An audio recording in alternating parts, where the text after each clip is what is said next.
Seseorang dengan bermassa m, itu m aksen, berada di permukaan bumi dengan jari-jari bumi sebesar r, di mana massa bumi adalah m.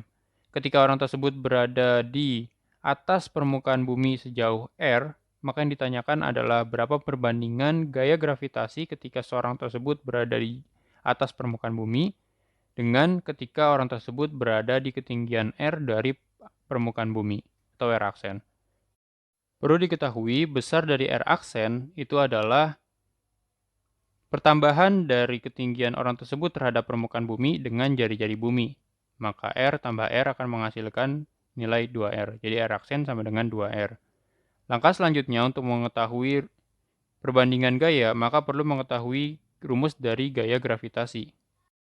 Yaitu F sama dengan konstanta gravitasi Newton dikali dengan M dikali dengan M kecil dibagi dengan R kuadrat. M besar ini adalah massa bumi, sedangkan M kecil adalah massa orang tersebut. Kemudian, dilakukan perbandingan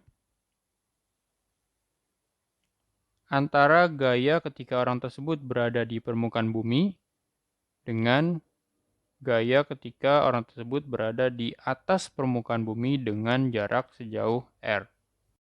Persamaannya akan menjadi F ketika orang tersebut berada di permukaan dibagi dengan F ketika orang tersebut berada di atas sejauh R dari permukaan bumi sama dengan G dikali M aksen per R kuadrat dibandingkan dengan G M aksen per R aksen kuadrat.